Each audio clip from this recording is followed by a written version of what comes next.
Welcome to FISM News. I'm Samuel Case. I'm Renata Kiss. And I'm Ian Patrick. And tonight, Hurricane Helene makes landfall as a Category 4 storm.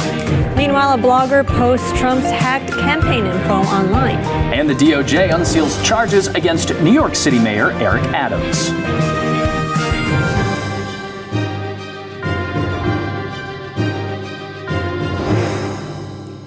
Well, if you've been watching over the past week, you'd know today is our last day of broadcasting FISM News. That's right. So joining us in studio today to celebrate our special final episode is none other than FISM's Ian Patrick. This is wonderful because you and I were the originators of the news. So we did the first couple episodes. So we just thought it'd be fitting to bring Ian in just to land the plane and finish this thing out. Absolutely. From just a couple clips a day to 5 shows a week. And here we are and at the very end now. Yeah, so we're really bringing it full circle. We think it will be a lot of fun. We do have plenty of exciting things coming up in the second half of the show. But for now, let's get to some headlines.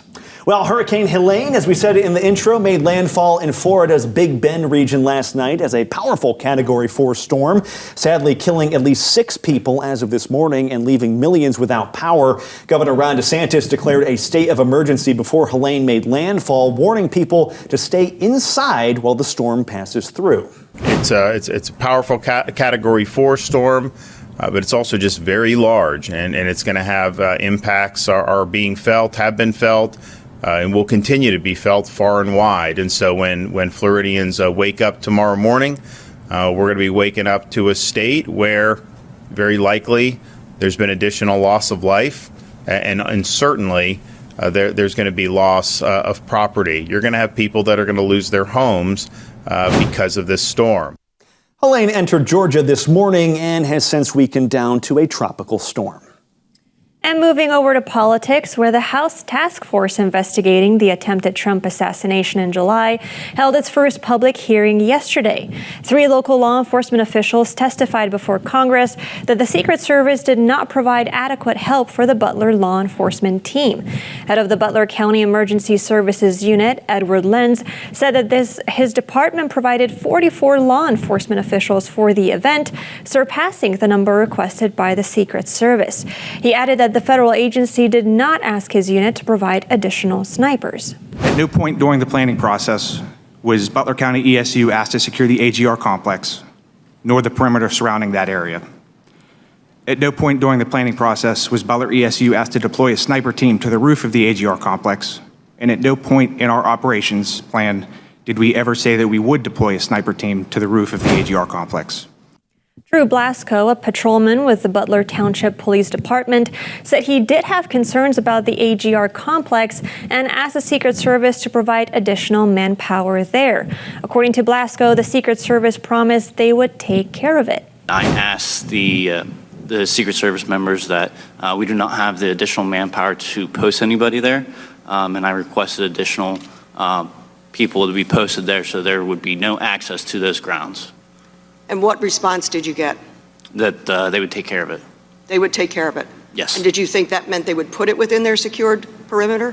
Whether they put it within their secured perimeter or they posted bodies, actual people there, that was my expectation of what was going to happen.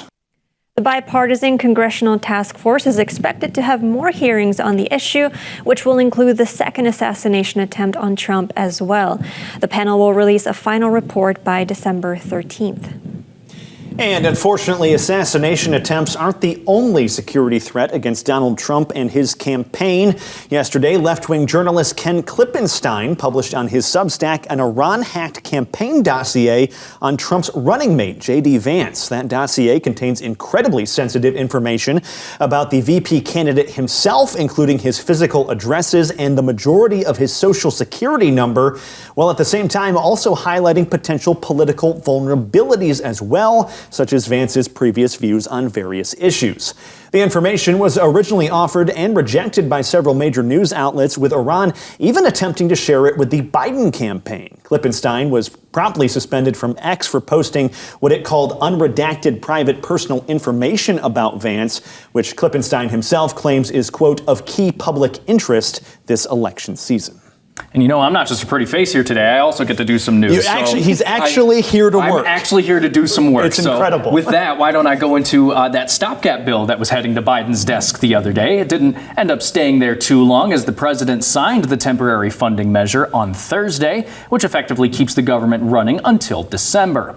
The bill funds agencies at their current levels, which House Speaker Mike Johnson deemed to be absolutely necessary, at least for the time being. Johnson and some Republicans had sparred over contents in the bill, as some more conservative Republicans sought wide-ranging spending cuts. Congress now gets a short 3-month reprieve, but they will have to reconvene on the matter before the end of the year. Prior to signing the stopgap, Biden said that he would, quote, work with Congress in passing longer-term funding while opposing any planned cuts to the IRS, which was a threat from some Republican lawmakers. And coming up after this break, we look into the latest from the UN General Assembly in New York with a speech from the Palestinian Authority. That and more when we come back. Hi, I'm Aisha. At first, I was debating whether or not I was really pregnant and took a test. While I was waiting, they talked to me about different pregnancy choices and different options and information that helped me be more educated. To confirm, I got an ultrasound of the pregnancy test, and it was for sure positive, and I got to hear and see my baby for the first time. Hearing the heartbeat made me cry, and it was certain that I was going to keep my baby forever.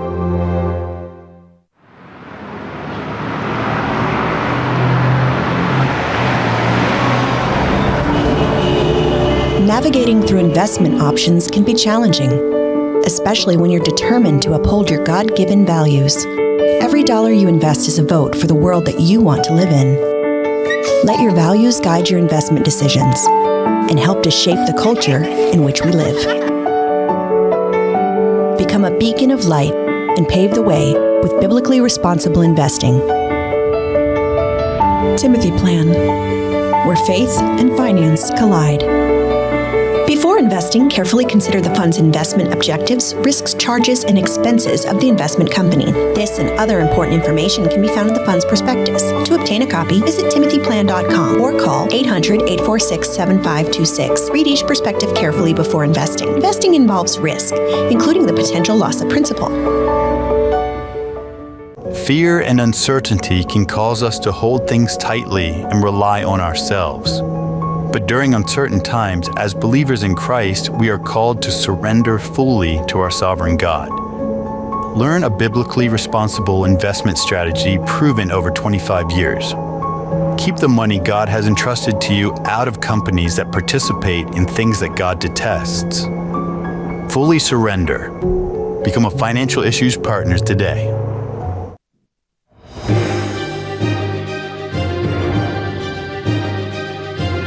Welcome back to FISM News. I'm Renata Kiss.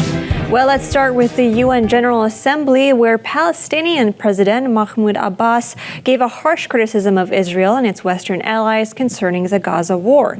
He accused Israel of a genocidal war and accused the nation of making Gaza unlivable. However, the Palestinian leader responded with staunch defiance: "We will not leave, and we will be free."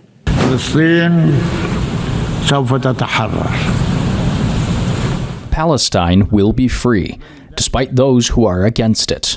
Our people will continue to live on the land of their ancestors as they have for over 6,000 years.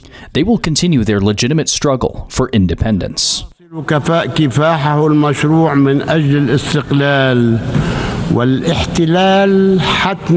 occupation will surely come to an end. He likewise condemned the entire world for being responsible for the war in Gaza.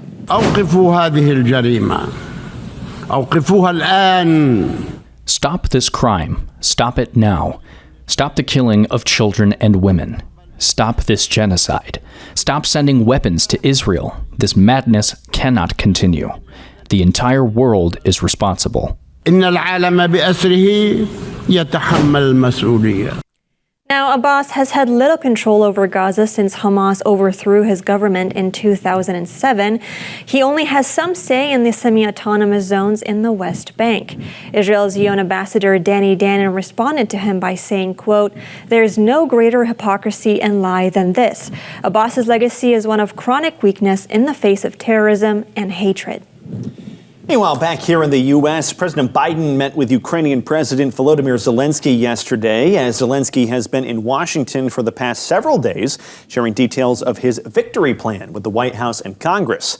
Following their meeting, President Biden announced a new $8 billion security package for Ukraine. Right now, we have to strengthen Ukraine's position on the battlefield. And that's why today I'm proud to announce a new $2.4 billion package of security assistance.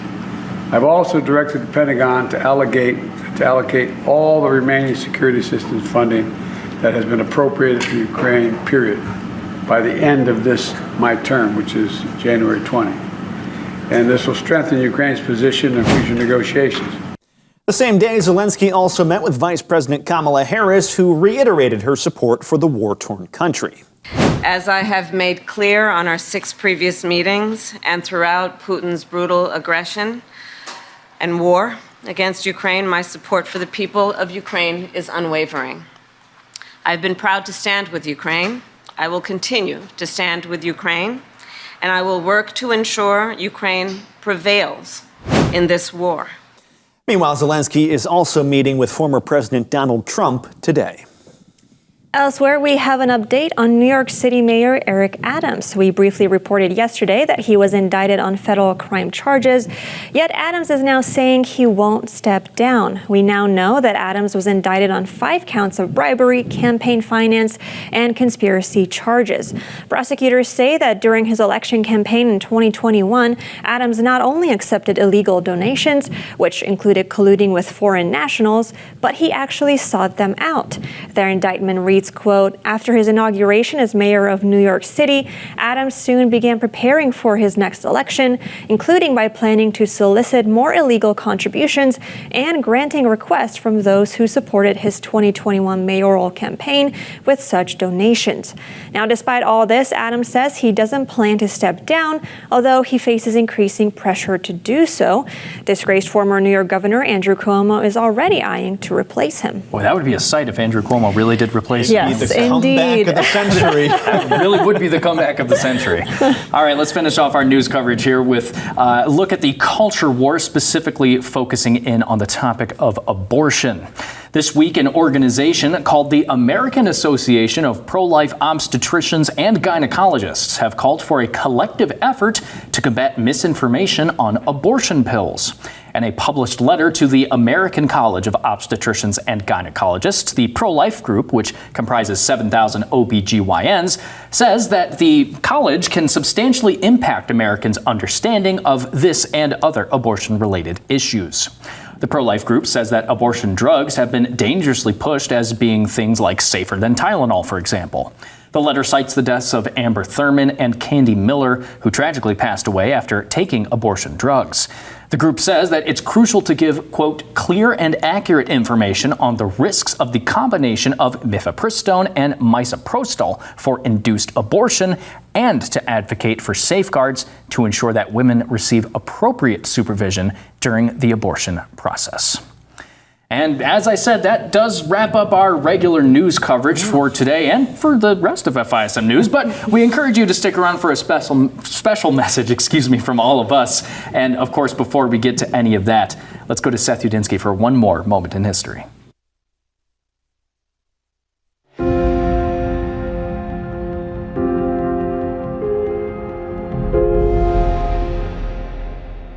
Welcome back to A Moment in History. I'm Seth Udinsky. Well, in today's segment, let's go back to the 1830s and turn our attention to the proud state of Texas. Today, we'll explore the turning point in the Texan War for Independence in one of the most recognized battles in military history, the Battle of the Alamo. Though the Texans ultimately lost this battle, their sacrificial courage was an inspiration to the state and to the United States, actually, which it would join 10 years later after winning its independence from Mexico. Now, the Alamo itself was once a Spanish Catholic mission house built on the banks of the San Antonio River in 1718 by Spaniards. These colonists transformed it into a military base in the early 1800s and renamed it El Alamo in the 1820s. Now, Mexico seized control of the city in San Antonio during their own war for independence against Spain, not long after a migration of U.S. citizens into the region of Texas began, which would stir up the cause for independence. And in 1835, the Texan War for Independence began.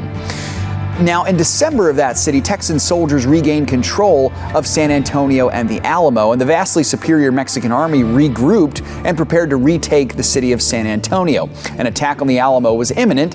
Knowing they'd be severely outnumbered, the Texan volunteers, among whom was the legendary soldier Davy Crockett, chose to remain at the Alamo and defend it. On February 23, 1836, the battle began. Historians estimate that as many as 6,000 Mexican soldiers laid siege on the Alamo against fewer than 200 Texas defenders. The Texans fought courageously and heroically for 13 grueling days before the Mexican troops at last broke through the Alamo walls, killing almost every single one of the brave 200. The heroic stand at the Alamo inspired the remaining forces, and in April of 1836, Texas won its independence from Mexico during the decisive Battle of San Jacinto in April of 1836. The Texan troops surged to victory with a stirring battle cry, "Remember the Alamo." And of course, a decade later, Texas would join the U.S. during its own war with Mexico in the 1840s, and the American soldiers repeated this exact same battle cry in war. Thanks so much for joining me once again for A Moment in History.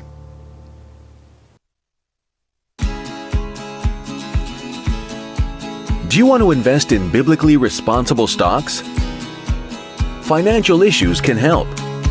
For only $132 per year, our team of experts will help you make wise decisions with your money and guide you to successful investments that will not dishonor God. You'll also have access to our Portfolio Tracker tool, which will help you keep an eye on your asset allocations. And our Buys and Sells page, which will give you valuable information about biblically responsible stocks. Being a Financial Issues partner is the best way to invest in accordance with biblical values. Make the most of your money by becoming a partner today. Sign up at financialissues.org. That's financialissues.org. When I took the test, I knew that I had other options. I was really scared. I know that it's really easy to get an abortion in New York. I've been down the other road before, and it really was a negative experience for me. And it felt like I did it because it made things easier for my partner at the time. And this time I thought, I think I want a different story. I'm just really scared. And she said, we'll take it a page at a time. It felt scary, but it felt like a good thing. I'm gonna have to, if I have this baby, I'm gonna have to do it alone, and that's gonna be really challenging. But I wanted to do it, but I knew that I needed help and to get around people that would help me, not people who would say, this is a problem that we can make go away. More like, this is awesome and we can help you make it more awesome.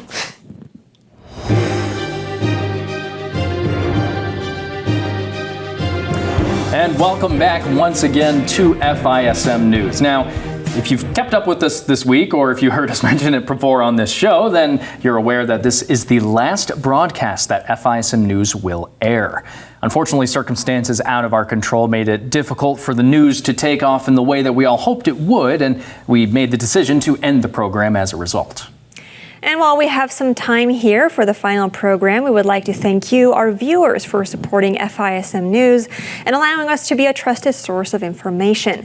We would also like to thank our sponsors who have backed the vision behind FISM News. And of course, we'd also love to thank our producers who made the show possible. That's right. Look at them right there. Look at the guys, yeah. Tyler and Grant, love them. So since this is our last show, we did think that this final segment should be dedicated to really reflecting on the history of FISM News and really how far it's come. In fact, we do have a video showing really the evolution of the news, starting from just a simple idea in the mind of Dan Celia to becoming a full-fledged nightly news show. We really hope you enjoy it. FISM News was founded with the mission to provide clear, honest reporting, delivering news from a Christian perspective. Amid growing distrust of legacy media, Dan Celia felt the burden of creating a news program that is clear about where it stands, no manipulation, grounded in truth. This program, an extension of Financial Issues Stewardship Ministries, would be called FISM News.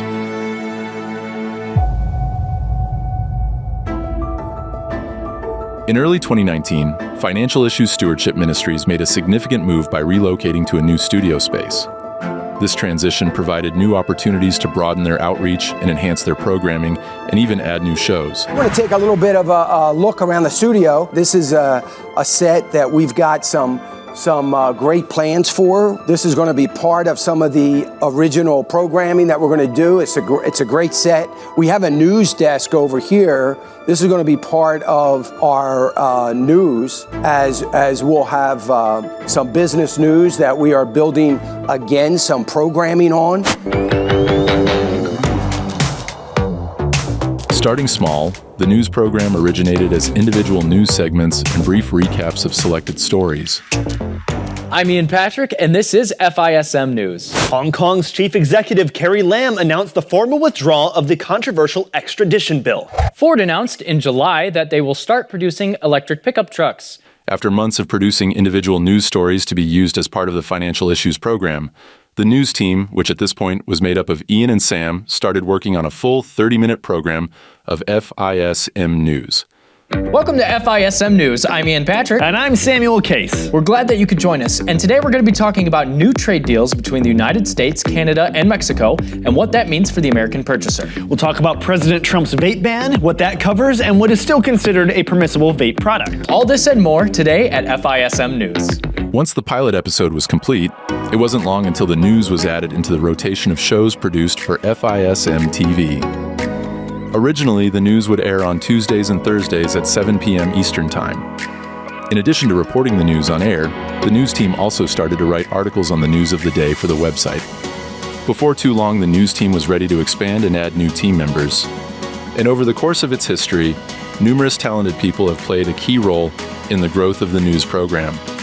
In late 2021, the news was ready to take another big step from broadcasting 2 days a week to broadcasting 5 days a week.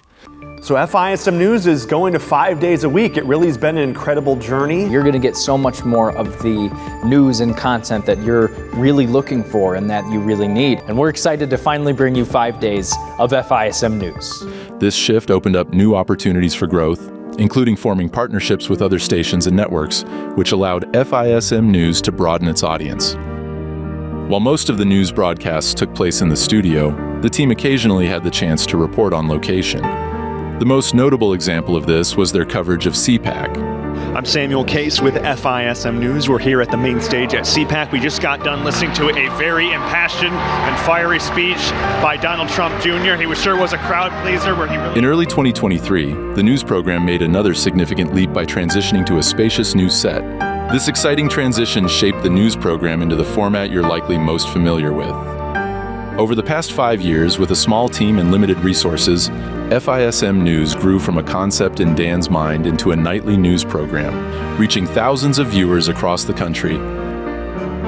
God took this little thing that we started because we saw a need for good, honest news from a Christian perspective and grew it into something amazing to a nightly news show. What a product it's turned out to be, and we're so grateful to have the team that works with us. Thank you so much for trusting us at FISM News to bring you the news you need to know. It's been such an honor for everyone on the team and a joy and a blessing. We really can't thank you enough. Hey, what do you know? I agree with me. It really has been an honor and a blessing. Yeah. That's a good way to end that. Yeah, I agree. You could just wrap up there. I agree with me. That's it. You could wrap that up like in anything, I guess, in your life. You could be like, I agree with myself, and that's it. That's right, and we're done. Yeah, and we're done. But that.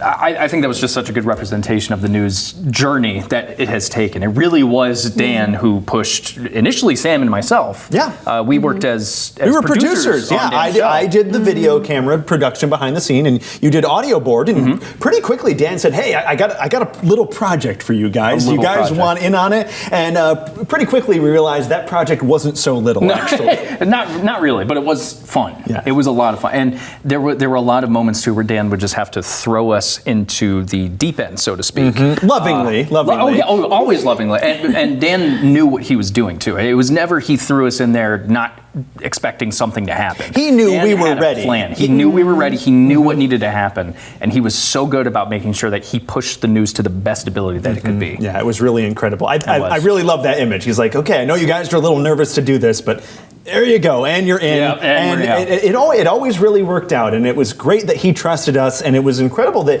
you and the audience trusted us too. It was really cool to see you guys responding and seeing us as a source of information that you could trust. That was an incredible thing to see. Absolutely, I agree. And you actually had a similar situation to that too, of kind of saying, hey, there's this thing now, do it. Yeah, I guess I came a little bit later. I've been here for a year and a half now, and yeah, I think I inherited some of Dan's kind of like, you know, the bravery to just kind of push people out, and I think that's how I felt, where I was kind of pushed into, not really pushed into, but no, but you know, it's thrown into the deep end a little bit. Yeah. Oh, wow, and for people who don't know, we originally had Faith Duncan as our second host, our co-host here, and she left to go do some other things to pursue her dreams on other areas, so that left Renata to fill in the gap. She's done a wonderful job, but it was a big ask of her because this was not originally what she was brought on to do. Yeah. Right, but you know, I just rolled with the punches, and I gladly accepted this responsibility, and I think over time I did come to enjoy it, and especially as I got more and more confident in my skills and in the product that I could offer. So I think it's been just such a wonderful journey for me too, and I've learned a lot about myself. I've learned a lot about the world through this job, and of course I'm so grateful for the leadership who was willing to invest so much time in us and effort in us and support us in this journey that we all took, and I got to be a part of it as well. Yeah, we really, I think you touched on something really important there, which is the people behind the scenes that you don't see on the show, obviously, who are running FISM News or running various aspects of FISM just in general, the production team, the management team.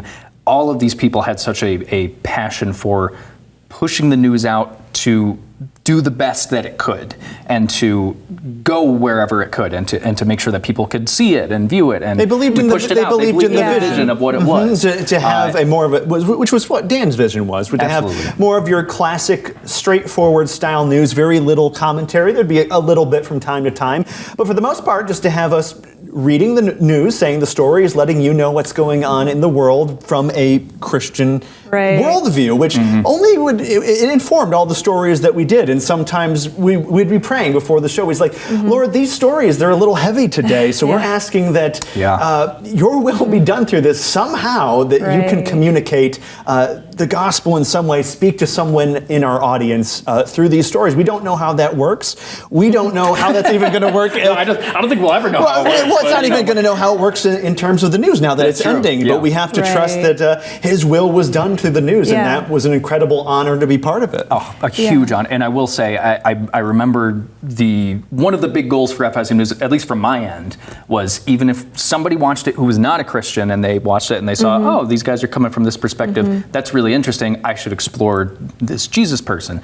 To me, that's a success. If that's happened, that's great. If one person did it, it was a success. It was a success. Regardless, it was a success. Yes, I really appreciated how balanced and fair we were the way we tried to report the news. Well, sadly, that's the end of the show and the end of the program, but thank you so much for supporting us throughout the years. To continue supporting the ministry, go to financialissues.org and watch the show at 9 a.m. Eastern Time. Thank you so much, and goodbye.